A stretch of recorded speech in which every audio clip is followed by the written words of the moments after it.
जय हिंद साथियों। आज के इस वीडियो में आपको हम समाकलन की बहुत ही इंपॉर्टेंट दो सवाल बताने वाले हैं जो कि काफी इंपॉर्टेंट होने वाला है। जैसे कि यहाँ पर आपके स्क्रीन के सामने सवाल दिया गया है और हम आपको सवाल को बताने से पहले ही आपको बताते हैं कि आप हमारे द्वारा बताए गए सवालों के रूल को समझिएगा ताकि थोड़ा बहुत चेंजिंग कर दे तब भी आपको दिक्कत ना हो। जैसे इस सवाल को हम आपको एक तरीके से और दिखाते हैं, ध्यान से देखना। सेम यही सवाल, ये देखिए, ऊपर साइन स्क्वायर किया है और यहां पर कॉस स्क्वायर किया है। इसमें मान केवल पूछा है और इसमें सिद्ध करने को पूछा है, जो कि अथवा का मतलब दोनों सवाल एक ही मॉडल से लगेगी और दोनों का आंसर एक ही आने वाला है। दोनों का आंसर एक ही आने वाला है, जो कि इसमें जो है ऊपर वाली सवाल लगी हुई है। हम आपको नीचे वाली सवाल बताएंगे, आप इसके रूल को सीखना ताकि आप ऊपर वाली सवाल कर सके। और हमारी कोशिश रहती है कि आपको हम इतना बेहतरीन तरीके से बताएं ताकि इस मॉडल की कोई भी सवाल आए आप उसे चुटकियों में करने की हिम्मत रखें। तो चलिए देर नहीं करते हैं और शुरू करते हैं आखिर इसको करना कैसे है।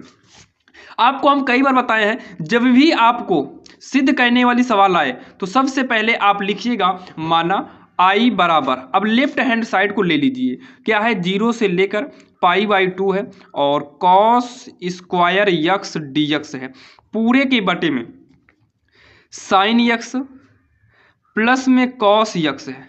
अब इसी को मान लीजिए समीकरण 1। तुरंत आपको क्या करना पड़ता है, समीकरण 1 मान लीजिए। अब उसके बाद यहां पर एक प्रगुण यूज करना है जिसको हम लोग बोलते हैं प्रगुण 4।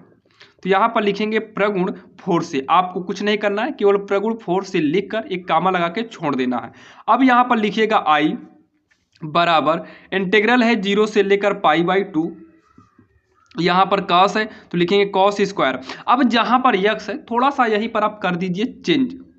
क्या चेंज करेंगे, पहले लिमिट को जोड़ो, तो पाई बाई 2 में 0 को जोड़ेंगे तो आएगा कितना पाई बाई 2, पहले पाई बाई 2 लिख दो, फिर माइनस में यक्स लिख दीजिए, काम खत्म। यहां पर भी वैसे कर दीजिए, साइन जहां यक्स है वहां पर पाई बाई 2 माइनस का यक्स प्लस कॉस यक्स लिखेंगे तो कॉस यक्स के स्थान पर पाई बाई 2 माइनस का यक्स कर देंगे और साइड में डी एक्स को लिख देंगे। इतना तो आप आसानी से कर लेंगे। अब इतना करने के बाद आई बराबर इंटीग्रल है 0 से पाई बाई 2, तो कॉस स्क्वायर को भी छोड़िए, तो cos pi by 2 minus x sine में चेंज हो जाएगा, क्योंकि कॉस 90 माइनस थीटा का फार्मूला होता है साइन थीटा। तो पाई बाई 2 का मतलब 90 होता है, थीटा के स्थान पर यक्स है तो यहाँ पर साइन यक्स करेंगे, तो स्क्वायर लगा है तो स्क्वायर वैसे लगा रहने दो। अब साइन वाला कॉस में बदल जाएगा और कॉस वाला साइन में बदल जाएगा, dx साइड में है और ये आपका रेडी हो गया समीकरण 2। क्या हो गया, समीकरण 2। अगर यहां पर साइन होता तो यहां पर कॉस आ जाता, बस थोड़ा सा चेंजिंग रहता बस। अब दोनों को जोड़ दो, अब दोनों को क्या करिए, जोड़ दीजिए। यहां पर लिख देना समीकरण 1 और समीकरण 2 को जोड़ने पर, ये समीकरण लिखे हैं शॉर्टकट में। अब इतना करने के बाद जोड़ दीजिए, आई को आई में जोड़ेंगे तो 2i हो जाएगा, इंटीग्रेशन 0 से पाई बाई 2, दोनों का इंटीग्रेशन सेम है तो एक बार लिखेंगे। अब ऊपर वाला पहले लिख लेते हैं, कॉस स्क्वायर यक्स अपान में कितना है साइन स्क्वायर यानी साइन यक्स प्लस में कॉस यक्स, प्लस नीचे वाला कितना है साइन स्क्वायर यक्स अपान में कॉस यक्स प्लस में साइन यक्स, एक ब्रैकेट लगाइए और यहां पर डी एक्स कर दो। इतना हो गया होगा। और इतने में अगर कोई भी डाउट हो तो आप कमेंट बॉक्स में कमेंट जरूर करना। तो 2i 0 से लेकर पाई बाई 2, दे दोनों का हर सेम है, बस थोड़ा आगे पीछे लेकिन हर दोनों का क्या है सेम है, तो हो जाएगा साइन यक्स प्लस में कॉस यक्स। जब सेम है तो कट जाएगा, ऊपर क्या बचेगा कॉस स्क्वायर यक्स और यहाँ पर क्या बचेगा sine square x D x. अब उसके बाद जो है 2i बराबर 0 से लेकर पाई बाई 2 होगा, इसका फार्मूला 1 हो जाएगा बटे में साइन यक्स प्लस में कॉस यक्स डी एक्स।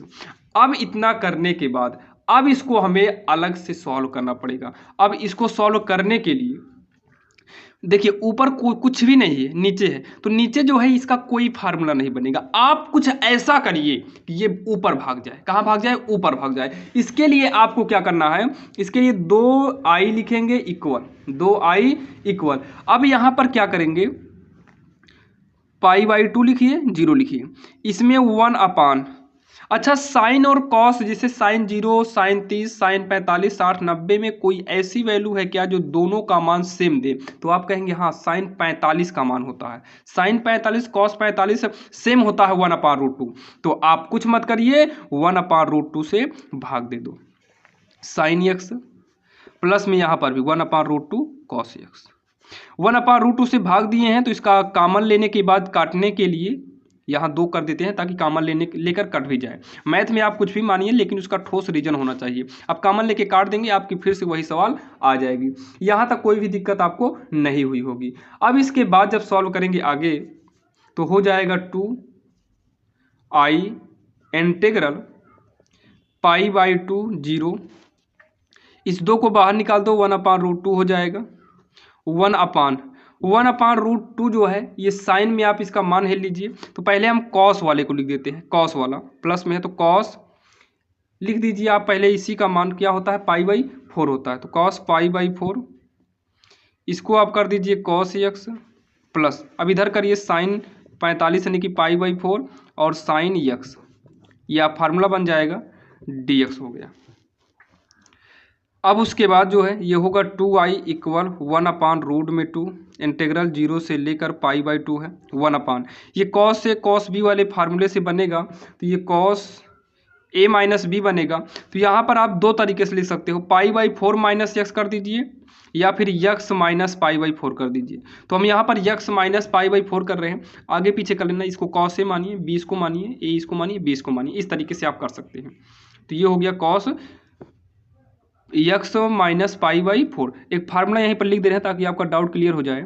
अगर कॉस a कॉस b हो प्लस में साइन a साइन b हो, तो इसका फार्मूला हो जाता है कॉस a माइनस b हो जाएगा। तो a माइनस बी कर दिए, तो a माइनस बी किए हैं, वैसे π/4 माइनस एक्स किए हैं, आपकी इच्छा, x को आगे पीछे, इसको गुणे में है, आगे पीछे करके अंक भी आगे पीछे कर सकते हैं। और आशा करता हूँ यहाँ तक आपको समझ में आ गया होगा। अब जो है इतना करने के बाद लिखेंगे 2i बराबर 1/√2, 0 से π/2 हो गया। अब क्या करिए, इस कॉस को उठा के ऊपर कर दो, तो हो जाएगा सेक 1/cos किस में चला जाएगा, सेक x माइनस π/4 में, ये हो गया यहाँ पर dx। इतना तो आपके समझ में आ गया होगा। अब इतना करने के बाद अब इसको सॉल्व करते हैं, तो हो जाएगा 2i बराबर का 1/√2, इसका समाकलन करेंगे तो हो जाएगा log सेक x प्लस tan होता है। तो जैसे देखिए यहाँ पर लिख दे रहे हैं, इंटीग्रल अगर सेक x का dx करें यानी कि समाकलन करें, तो इसका जो फार्मूला होता है वो हो जाएगा log में सेक x प्लस में tan x होगा, क्या होगा, प्लस में tan x, ये इसका फार्मूला बन जाता है। तो इसका फार्मूला बनाने के लिए यहाँ एक बड़ा ब्रैकेट लगा लेते हैं, log सेक x के स्थान पे क्या है, लॉग पहले सेक लिखेंगे, x के स्थान पे क्या है, x माइनस π/4 ब्रैकेट में, फिर प्लस में tan x चाहिए, तो tan x के स्थान पे तो यही है, x माइनस π/4 है। और यहाँ पर मापांक बंद कर लेंगे, और ये जो बड़ा वाला ब्रैकेट की है ये भी बंद करेंगे, लिमिट है 0 से लेकर π/2, इतना हो गया। अब उसके बाद जो है 2i लिखेंगे 1/√2, अब लिमिट को पारी पारी यूज कर दीजिए, तो हो जाएगा log π/2 को यहाँ पर रखेंगे, तो हो जाएगा, पहले सेक लिख लेते हैं, ये वाला सेक π/2 माइनस में π/4 प्लस, अब 0 को रखिए तो tan 0 माइनस में π/4 हो जाएगा। लेकिन यहाँ पर थोड़ा सा मिस्टेक क्या हुआ, पहले आप π/4 यहाँ पर और π/2 यहाँ पर रखें, तो यहाँ पर भी पहले एक बार π/2 रखिए, π/2 रखेंगे, ये एक अलग है। अभी हम केवल इसी का मान रखें, अब 0 का रखेंगे, तो यहाँ 0 का रखते इसमें माइनस लगता है, माइनस में क्या करेंगे, माइनस, ये अपना इतना मापांक बंद कर दीजिए, फिर लॉग, पहले π/2 पूरे में रखे हैं अभी π/2, अब 0 रखेंगे तो लॉग लगाएंगे। अब यहाँ पर सेक यहाँ 0 करेंगे तो ये नॉर्मल आएगा, सेक यहाँ देखिए सेक 0 करेंगे तो हटा देंगे तो होगा माइनस में π/4, ये हो गया, बीच में प्लस tan, यहाँ 0 करेंगे तो 0 का मतलब कुछ नहीं होगा, तो माइनस में हो जाएगा π/4 मापांक, बड़ा ब्रैकेट बन, ध्यान देना, इसमें मान रखे हैं और यहाँ जीरो वाला जो है रख के डायरेक्टली इसको सॉल्व कर दिए हैं। तो हो जाएगा 2i बराबर 1/√2 ब्रैकेट में लॉग मापांक सिक। इसको जब सॉल्व करेंगे तो हो जाएगा π/4। कितना आएगा? π/4 प्लस में इसको सॉल्व करेंगे तो ये भी आएगा tan π/4 माइनस लॉग, ये सेक के अंदर कितना है? -π/4। तो पहले एक बार इसको लिख लेते हैं ऐसे ही, सेक -π/4 और ये प्लस में है tan, अंदर है माइनस का π/4 मापांक में, और बड़ा ब्रैकेट लास्ट में बंद कर लेना। अब इतना करने के बाद 2i बराबर 1/√2 ब्रैकेट में लॉग, इसका मान हो जाएगा √2। कितना हो जाएगा? √2 और प्लस ये है प्लस tan π/4 यानी कि 45 का मान 1 होता है, माइनस में लॉग, सेक में माइनस का है तो इसका मान आपका √2 होगा, क्योंकि माइनस अंदर ही प्लस कर देगा, और सेक π/4 का मान √2 होगा। सेक के साथ अगर पूर्णांक में माइनस है तो वो प्लस में माना जाता है, और ये वाला माइनस बाहर निकलेगा तो बीच में माइनस हो जाएगा, और tan π/4 यानी कि 45 का मान 1, ब्रैकेट को करेंगे बंद। तो 2i बराबर 1/√2, ये लॉग यम माइनस लॉग यन के रूप में है। जब भी आपको लॉग यम माइनस लॉग यन मिले तो ये कन्वर्ट हो जाता है लॉग यम बटे यन में। तो ये हो जाएगा लॉग यम के स्थान पे है √2 + 1 और बटे में यन होता है, बटे में हो जाएगा √2 माइनस का 1। इतना करने के बाद अब 2 को भी इधर ला लीजिए पक्षांतर करके, तो 1/2√2 होगा, और लॉग में इसका परमेयीकरण करना हो तो कर लीजिए। इसका परमेयीकरण चलो हम कर देते हैं, √2 + 1 अपान में √2 - 1, विपरीत चिन्ह से गुणा करेंगे तो यहाँ माइनस है तो हर के विपरीत प्लस हो जाएगा, √2 + 1 होगा। इसको सॉल्व करेंगे 1/2√2 लॉग में ये गुणा हो जाएगा तो होगा √2 + 1 का स्क्वायर अपान, ये पहली का स्क्वायर होगा, एक बार जोड़ा घटाया है तो पहली का स्क्वायर, √2 का स्क्वायर 2, 1 का स्क्वायर 1 बाहर हो जाएगा। ये √2 का स्क्वायर करेंगे 2 बाहर आएगा, 1 का स्क्वायर 1 ही होता है, तो हो जाएगा 1/2√2 लॉग √2 + 1 का स्क्वायर। 2 में से 1 घटाएंगे 1, और बटे में 1 लिखने से कोई फायदा नहीं है। और ये पावर देखिए यहाँ पर एक फार्मूला यूज होगा, अगर लॉग यम की पावर में यन है तो ये यन आपका गुणा में चला आता है तो यन लॉग यम हो जाता है, तो ये स्क्वायर आगे चलाएगा तो 1/2√2 पहले उतारिए, ये आगे चलाएगा और यहाँ पर होगा लॉग √2 + का 1। तो इस 2 को 2 से क्या करिए काट दीजिए, 1/√2 होगा लॉग √2 + 1 हो जाएगा, और यही जो है आपका फाइनल आंसर होगा। बाकी ये देख सकते हैं यही हमें सिद्ध करने को बोला था, और बोर्ड एग्जाम में पूरे 8 नंबर की ये सवाल पूछी जाती है, तो आप इसको अच्छे से समझ गए होंगे। और चलिए एक सवाल और आपको बतानी है, हम उसको देखते हैं, जो कि वो वाली सवाल भी काफ़ी इंपॉर्टेंट है। आप इन 2 सवाल को पढ़ लीजिए, बोर्ड एग्जाम में एक सवाल तो 100% आएगी। तो चलिए अब हम ये दूसरी नंबर वाली सवाल देखते हैं, जो कि काफ़ी आसान है, इसमें खास कुछ भी नहीं करना है। तो यहाँ पर देखिए इसमें भी आपको वही करना सॉल्व, इसमें लिमिट भी नहीं दिया है, तो यहाँ पर भी हम मान लेते हैं, माना इंटीग्रेशन i बराबर इंटीग्रल में कितना है dx अपान 1 + cos x + sin x। जब भी आपको ये वाली सवाल आएगी तो इसमें क्या करना है, देखिए cos का एक ऐसा फार्मूला होता है जो 1 को हटा देगा, तो आप वही वाला इसमें फार्मूला यूज करा दीजिए। तो dx अपान में 1 को रहने दीजिए, cos x का फार्मूला यूज करेंगे, ये होगा 2 cos स्क्वायर x/2 - 1। एक फार्मूला होता है इसका, जब ये x/2 में हो गया तो साइन का भी फार्मूला यूज करके बटे यानी कि कोणांक x/2 में चेंज कर दो, तो ये हो जाएगा 2 sin x/2 और cos x/2 फार्मूला होता है ना इसका। अब -1 + 1 आपका कट गया, इंटीग्रल में हो जाएगा dx अपान, यहाँ पर लिख लेंगे इसको जो आया है 2 cos स्क्वायर x/2 प्लस में 2 sin x/2 और cos x/2 हो जाएगा।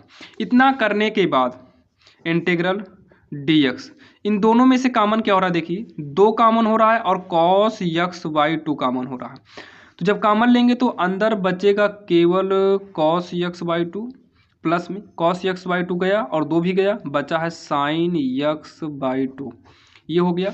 इतना करने के बाद एक काम करते हैं, इस 2 को जो है इस 2 को बाहर कर देते हैं, और जो ये कॉस आया है कॉस को उठा के ऊपर कर देते हैं, कॉस को उठा के क्या कर देते हैं, ऊपर कर देते हैं। तो कॉस आपका कॉस ऊपर जाएगा तो सेक में बदल जाएगा, सेक x/2 अपान बचा नीचे क्या कॉस x/2 प्लस में साइन x/2 dx साइड कर देते हैं। अभी भी यहाँ पर सॉल्व करने में प्रॉब्लम होगी तो एक काम करते हैं, ऊपर तो सेक x/2 है ही, इसमें से एक कॉस और निकाल लेते हैं। तो 1 प्लस में इसमें कॉस था नहीं, कॉस इसमें बाहर गया तो एक बचा। यहाँ पर कॉस ना होने की वजह से हमको मजबूरन साइन के बटे में कॉस करना पड़ेगा, और साइन के बटे में कॉस करेंगे तो टैन हो जाएगा, साइन बटे कॉस क्या होगा, टैन हो जाएगा। तो ये टैन x/2 हो जाएगा dx। तो 1/2 कॉस को ऊपर ले जाएंगे तो सेक होगा, सेक पहले से है तो सेक सेक का गुणा होगा, सेक स्क्वायर x/2 होगा 1 प्लस tan x/2 dx। अब क्या करेंगे, इस नीचे वाले को हम t मानेंगे, तो यहाँ लिखेंगे माना t बराबर 1 प्लस tan x/2। अब इसको सॉल्व करेंगे, जब भी समाकलन के बीच में कुछ भी मानते हैं तो वहाँ पर अवकलन करना पड़ता है। तो dt बराबर 1 का करेंगे 0, हटा दीजिए, tan का हो जाएगा सेक स्क्वायर x/2 dx। और x/2 यानी कि tan x होता है तब सेक स्क्वायर x होता है, यानी कि x/2 आया है तो x/2 का फिर से करेंगे तो ये 1/2 साइड में देगा, क्या देगा, 1/2 आएगा। तो इतना करने के बाद अब क्या करेंगे, यहाँ देखिए 1/2 इंटीग्रल सेक स्क्वायर x/2 पूरे के बटे में सबको t मान लिए हैं, और यहाँ जहाँ dt है यानी कि dx है, dx को अगर हम निकालेंगे तो ये 2 तिरिये गुणा के हिसाब से 2 dt हो जाएगा, और ये बटे में आएगा सेक स्क्वायर x/2। तो sec square x/2 sec square x/2 से कट गया, और 2 जो है 2 से आपका कट जाएगा, यहाँ पर बचेगा 1/t dt, और 1/t को हम चेंज कर देंगे log t में। किस में चेंज करेंगे, log t में। इसका फार्मूला होता है प्लस का c लगेगा, क्योंकि इसमें c लगता है जहाँ पर लिमिट ना दिया हो, और लास्ट स्टेप में आपको लिख देना है log, और t का मान रख दीजिए, t को हम क्या माने थे 1 प्लस tan x/2 और ला प्लस का c कर देंगे, और यही आपका फाइनल आंसर हो जाएगा, जो कि काफ़ी आसान था। और आशा करता हूं आज के इस वीडियो में बताई गई दोनों सवाल से आपको बहुत कुछ सीखने को मिला होगा। अगर आपको वीडियो पसंद आया हो तो चैनल को लाइक करिएगा, सब्सक्राइब करिएगा। तो चलिए मिलेंगे किसी अन्य वीडियो में। ऐसे ही और वीडियो के लिए आपको डिस्क्रिप्शन में लिंक दे देंगे, जहां पर जाकर अपने बोर्ड एग्जाम की बेहतरीन से बेहतरीन तैयारी कर सकते हैं। तो चलिए मिलते हैं किसी अन्य वीडियो में। और हाँ, अगर आपको साइंस के क्वेश्चन देखना है तो उसका भी लिंक हम डिस्क्रिप्शन में दे रहे हैं, वहां पर जाकर आप, एक दूसरा चैनल है जहां पर हम ही बताते हैं और आपको काफी इंपॉर्टेंट क्वेश्चन वहां पर हल कराए जाते हैं। आप जाइएगा, एक बार जरूर जाना उस पर और ट्राई करिएगा, और पसंद आया तो वो वाला भी चैनल सब्सक्राइब कर लीजिएगा। तो चलिए मिलते हैं किसी अन्य वीडियो में, तब तक के लिए जय हिंद।